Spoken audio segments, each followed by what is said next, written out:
Hey, I'm Laura Ferri. Welcome to the My Inner Struggle podcast, where I'm talking about everything personal growth, lifestyle, and business. I'm so happy you're here. This is a pretty cool experience.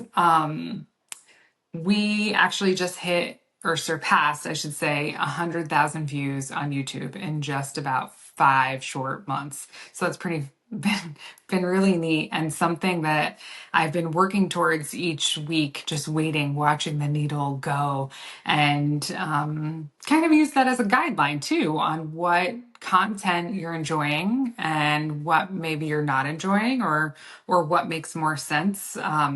Or what people are looking to listen to or relate to. So today, thank you, Mike, for the constructive criticism. I am not following any notes. I'm kind of going off the cuff here. When I started the podcast with Julie 5 months ago, that's kind of what I did. I came in unprepared because I knew the stuff, and I still know the stuff, but it's a little nerve-wracking sitting here with you without anyone to play off of. And I'm not complaining in any way, shape, or form because I love where I'm at, and I love the guests that I'm going to have come on, and the format and everything. It's just stepping outside that comfort zone. Frequently, when I am in meetings or anything like that, I take a lot of notes and I follow a lot of notes because I tend to forget what I'm talking about because my brain is in like 4 different directions. So note taking is one of those tools that have helped me combat the ADHD that I have going on and not start 17 different conversations in the same sentence. It helps. It's not always foolproof. But I am here with just a few bullet points. And again, thank you, Mike, for the feedback on that. I really appreciate that. So last week, in last week's episode, we were talking about self-sabotage. And I gave a couple of examples. And then something sort of triggered a memory within me that I wanted to touch on and I thought made sense. We all kind of self-sabotage at some point. And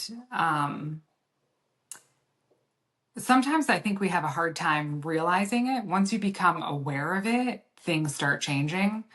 But about a year ago, and these are all things about like we're self-sabotaging, but we're really holding ourselves back.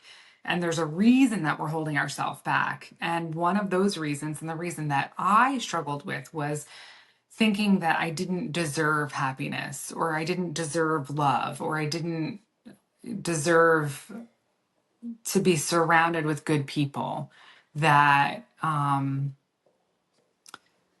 deserved being in a crappy relationship, or I deserved whatever it is. Insert your thing, because that's kind of how I was raised. I was put down a lot. It just wasn't a great situation or environment, and knowing that and kind of growing through that has been an experience, that's for sure. But I'm here to tell you and encourage you that you do deserve to be happy. You do deserve to be in a loving, healthy relationship. You deserve love and you deserve to feel good. And you have to keep telling yourself that. And those affirmations are so important.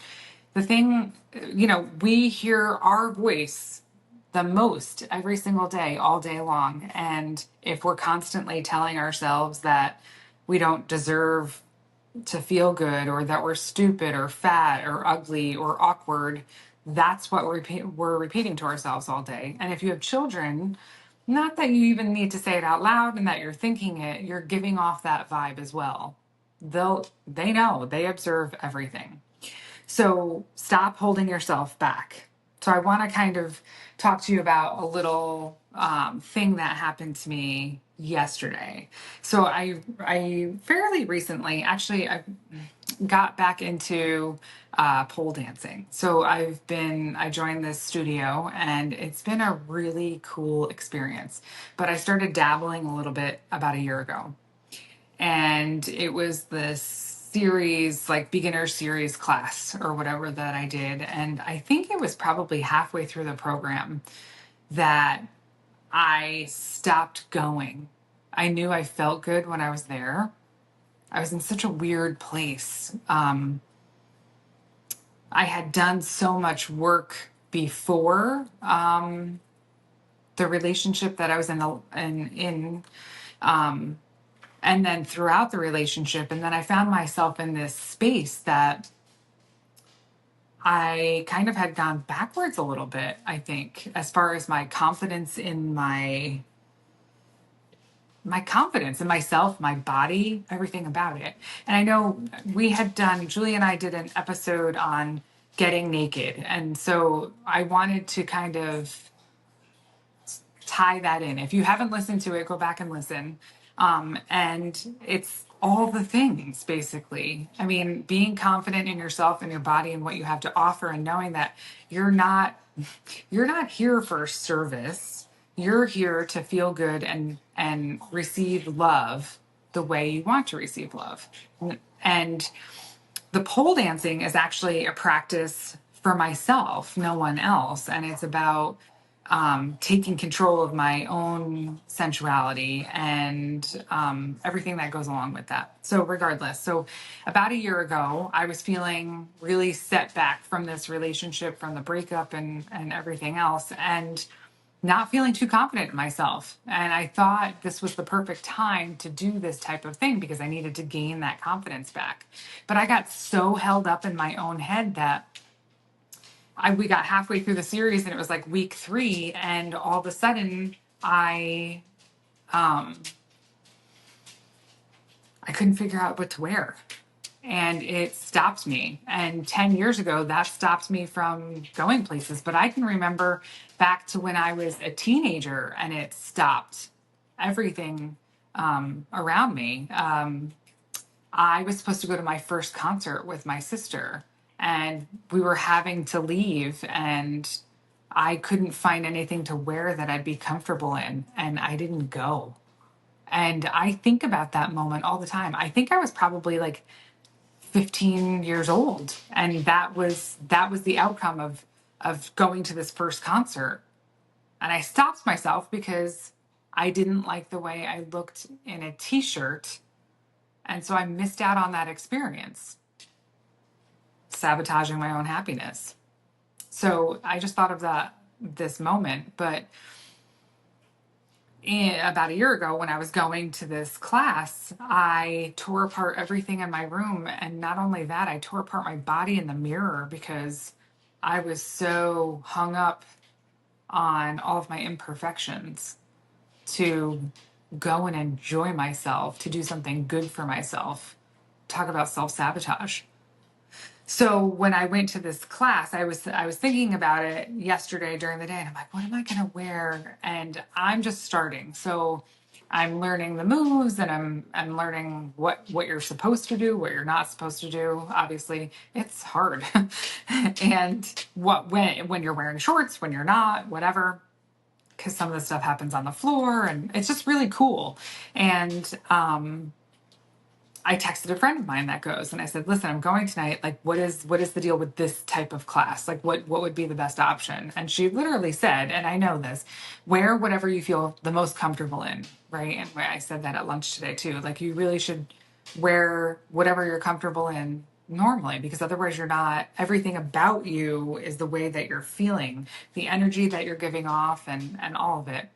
So I decided on something in the very last minute, but as I was struggling to find something, and it wasn't because I didn't like the way I looked, it's because I purely don't have what I really need to be wearing for this. Like, you shouldn't really wear pants necessarily, because then you can't like grip the pole. It's complicated. But anyway, so I was trying to pick something out. So I left, and I found something that I had kind of thought would work, this romper thing, and it worked out perfectly. And when I first got to the class, it starts and we're doing some like meditation and stuff like that beforehand, and I think she started talking about the activity, and I was laying there thinking like, oh my gosh, am I really ready for this? Really? And it was just something different. And that's what came to my head first. And then I was like, no, we're locked in. We're just doing this. This is what's happening now. So I did, and I swear I had the best fucking night. It was the best experience that I've had at that studio ever. And I was wearing something that I never thought I would wear there. And it felt fucking amazing, I have to say. How cool and how freeing and liberating. It was the best experience ever. And I'm a little sore today, to be honest. It was tough, and you're moving for like an hour and a half, and so it's definitely a workout. But a year ago, I let myself get in the way of that happiness, and last night, that's all I could think of is that's not happening again. I'm not doing that. So that was that tidbit about that. So strange. And then when you think about it, like we do that all the time sometimes for like little things. But my goal right now is to say yes, to know my value and know my worth, but to say yes to new experiences and new things. We're just stepping into August, and by the time you listen to this or watch this, you will be, a little ways in. And August, my theme is new opportunities. New opportunities are all around us all the time. New opportunities for love, for growth, for professional development, for everything. And they're all around us. You just have to open your eyes and be open your heart to receive something good. And I'm really excited. I know I keep saying that, but I have never felt this good in my life. And in talking with a friend, someone that has struggled with depression and anxiety probably my whole life, I would say, you have to work at it still sometimes. And know that there's like sort of like a baseline. It's not just going to like get better and that's it. I wake up every day and decide to be happy. There are days that I have to really work through the things that are weighing on my mind. The goals maybe that I haven't achieved yet, or the position that I want to be in financially yet, but I'm getting there. And it's been a wild ride. I can't even believe that this is all happening. I said it actually, I think I wrote it in a blog recently, that in order to gain perspective, we have to sometimes look backwards, but we don't want to do it too long. We want to look in the rearview mirror real quick, kind of acknowledge where we are, and then keep our eyes forward, because we don't want to go backwards. We just want to see how far we've come. And in the last year, about a year ago, it was almost a year ago, it was last September, that I launched my coaching, the coaching element of my business. And since then, I had it written down somewhere. I've written like 260 newsletters, like 27 blog posts,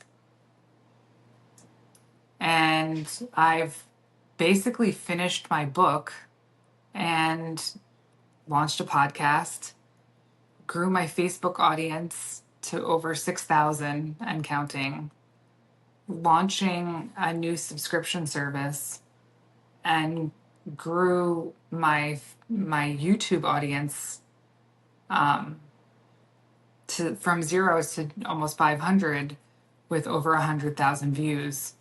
And much of that stuff has happened in the last 6 months, which is unbelievable, because when you're in doing the stuff, you kind of forget that you're actually accomplishing things. You're busy all day, you're running around, you're doing, you're meeting people, you're having phone calls, and it's hard to take inventory on where you're at. If I'm wondering, and maybe this is too much analysis, but if I were to, I have a choice, right? So we're talking about self-sabotaging. I could I could easily fall into a relationship with the wrong guy, um, and put everything that I've worked for to the side. Um, Talk about self sabotage. Everything that I worked so hard for, or whatever. If I could wake up tomorrow and go, I don't feel like putting in the work today. One day is okay. It's good to rest rather than quit, obviously. But if we have too many of those days in a row, we're going to lose our rhythm. It's like going to the gym, right? You work really hard to get in shape. It takes very little to get out of shape. And we don't want to lose that momentum. So you keep pushing yourself to go. Don't don't hold back. You deserve to be happy. So as I talk here, I'm hoping that you're thinking, the goal for me is that you're thinking of something in your own life that you're like, I know what she's talking about. I've definitely done that before. So when also it's comfortable, I don't know if I said this in the last one or not, but for me, it was more comfortable staying miserable. That was familiar. I didn't have to work at that. I knew what that felt like. It's the same with everything else, right? Is it not? Is there something else better out there? Yeah. Now, I'm not saying the grass is always greener, because I'm not. But if you're in a bad situation, I promise you, you don't have to stay in a bad situation, whether it's a job or a relationship or whatever. Financially, you have to work at it though. It takes work and it's hard. So how are you self-sabotaging? Is it in a relationship? Is it in a job? Is it um I know another really good one actually that also applies to me is your weight. What is it? Why can't you get over that hurdle? So for me, my issues and my relationship with food stems back to childhood and the things my mother would say to me, and quite awful. And it's actually um, mind blowing to think about things that I would hear about myself.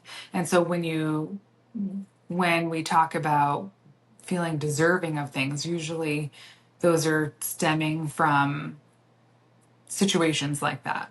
So I understand. And if it's not, there's usually something there, whether it was an event or a person or whatever. But see, this is why I take notes, because now I'm down like 3 different streets. But the self-sabotage. So with food, it was like an endless cycle for me. I was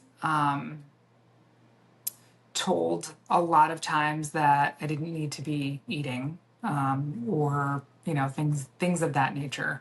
So I learned how to hide my food and eat it alone so that no one would see me. Which then I didn't realize until the last few years that this is where this came from. So, as an adult and going through various emotional stuff, unloading your baggage from your childhood or, relationships and everything that's transpired from the time that I was divorced to now, I'm an emotional eater and it has nothing to do with the food, but it keeps me in a place where I'm stuck. And so that's one of the cool things that I'm really excited about with the launch of the Self Love Club. And if you haven't yet, join the wait list. Go to lauraferri.com and check it out, or follow me on Facebook and you can see all the links there as well. But developing this online community of support, and that is something that keeps me accountable. Ever since I started my blog, it was sort of a way to keep myself accountable, to share what I'm doing, and then I didn't want to let my audience down. And that's how it started, was getting fit, and I was successful at it. A lot has happened since then. So I'm really excited about the online community, because that can be one of those elements. And it's not about losing weight necessarily. It's about being healthy and staying in a good place. We take care of our bodies as much as our minds, and we should be. So one of the behaviors that I had as I was coping with whatever emotional distress that I may be going through, or stress, or whatever, with food. I can do good all day long, and then I will sabotage myself at night. And I know I'm not the only one, because I know there's a lot of people that do that too. So it's mind over matter. I know it is. And I've been quite successful at breaking some really bad habits in the last few months. And it feels really good. And I'm really excited to dig in with the rest of you too, to keep each other accountable and reach our goals. Let's grow together. That's the whole point. Let's grow together.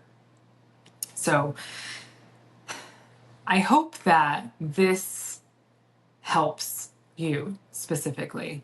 I hope that it speaks to you in a way that doesn't make you feel bad, but gives you a big enough push that you're like, yes, I'm ready to start something. And I'm always here for you too. If you want to contact me, you can reach out to me on my webpage, lauraferri.com, or through Facebook, any of the socials. Shoot me a message. I want to help. I'm here. That's what I love to do. I love helping people and encouraging them to be better versions of themselves. And you deserve that. You deserve to be the best version of you. Your kids deserve that. Your spouses deserve that. And most of all, you. So, your homework this week is to stop holding yourself back. Don't self-sabotage. Recognize it when it's happening and stop yourself. Figure out why and start working through it. You deserve to feel happy. You deserve love. You deserve everything that you want. Stop holding yourself back. Let's go. No more self-sabotage. Thank you so much for listening to this podcast. I'm so happy you're here, and I'm so happy that you're getting good information from it. Please, if you are loving this just as much as I'm loving having you listen, please share it with a friend, or on social media. That is a huge form of support, and I would greatly appreciate it. Do me a favor, whatever you're listening on or watching on, hit subscribe so that you'll get notified every time a new episode gets released. Check out the blog at myinnerstruggle.com. Follow me on Facebook and Instagram, and sign up for the Self-Love Club so that we can grow together. I am thinking of you and sending you love.